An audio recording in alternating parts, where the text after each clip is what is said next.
À toutes et à tous, bonjour. Les accidents encore de la circulation au Sénégal et le quotidien révèle ce matin encore 7 morts sur la route en 24 heures. À Ndoulo, un car Ndiagandiaï se renverse et fait 2 morts sur l'autoroute Ila Touba. Un 4x4 franchit le terre-plein et tue 5 personnes. Le facteur humain, l'autre cause du drame routier au Sénégal. Titre le quotidien. Le carnage continue sur les routes du Sénégal, barre à sa une le quotidien Libération qui confirme qu'il y a eu 8 morts enregistrés ce vendredi. 5 personnes originaires de Diamaguène décèdent après un choc sur l'autoroute Ila Touba après une violente altercation entre un chauffeur et un passager qui voulait arrêter. Le véhicule Ndiagandiaï se renverse puis fait un mort et plusieurs blessés. 2 jeunes fauchés mortellement à Koutal à lire à la page 3. Comme qui disait, l'indiscipline fait partie des causes des accidents au Sénégal. Le quotidien, l'As n'est pas en reste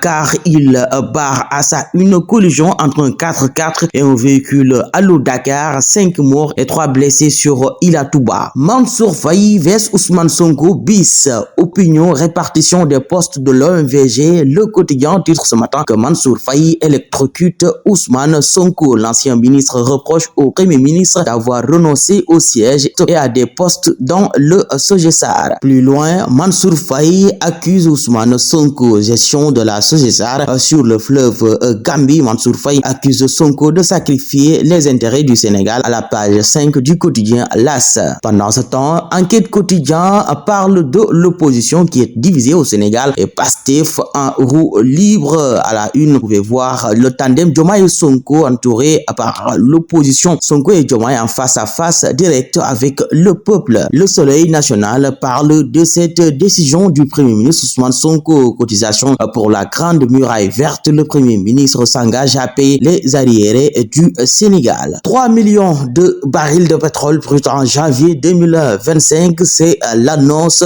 du site Sangomar et le président Bassirou Diomaye Diakhar Faye en tête d'affiche pour confirmer cette information. À lire absolument sur Rewmi Quotidien. L'observateur revient sur cette affaire d'Oumar Coulibaly dit à Pape. Effroyable secret de l'autopsie Barassa, une sous-quotidien. Révélation troublante sur les causes du décès imputé à un élément du GMI, à un indique de la police. Cardiopathie dilatée, décompensée avec un foie muscadé, congestion des viscères. Des conclusions vagues et étayées par un légiste indépendant à lire absolument à la page 8 du quotidien ce matin. Et puis scandale des boulettes, prison ferme pour Ali Massipo et ses co-accusés. La justice ordonne la destruction des pommades et infidèles et caviar. Et puis Libération nous livre ce matin affaire du gérant de multiservices lâchement assassiné à un pal dans le nord du Sénégal à Saint-Louis. Les terribles révélations de l'enquête interceptée à Sakal par la section des recherches de Saint-Louis le jour même de la découverte du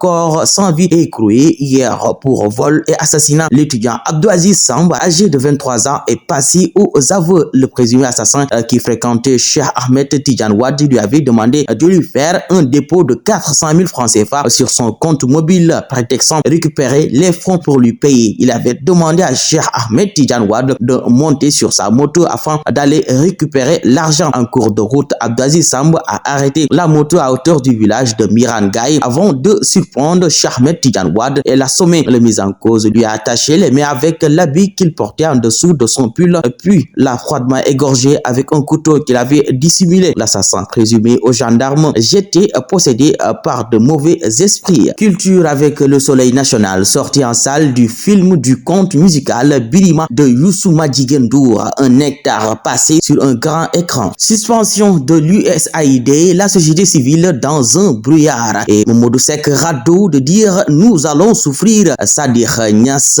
Africa Jom Center, beaucoup d'organisations sont financées par l'USAID. Pendant ce temps, Sidi Gassama lui rétorque Amnesty. Cette suspension va être terriblement ressentie. Le sport ce week-end avec le quotidien Record et FA Cup, Everton Bournemouth à 15h, les Cherries au menu de Ghana et Iliman Ndiaye à lire à la page 6 du quotidien sportif. Ligue 1 au Sénégal, 14e journée US Gorée, leader et Jaraaf en déplacement délicat. Botouré, entraîneur de Teungueth FC, on va relever le défi, j'y crois, a-t-il annoncé. Afrobasket 2025, qualification les 12 lions pour Rabat, Ousmane Ndiaye in, Mohamed Kamara out. Et selon le président de la Fédération sénégalaise de basketball, Maître Babacar Ndiaye, l'objectif c'est la performance et l'autonomie. Et Rewmi Quotidien Sport Plus nous parle de la Liga, Real de Madrid, Atlético de Madrid ce samedi, le derby de tous les dangers à suivre ce week-end. À vos kiosques et bonne lecture.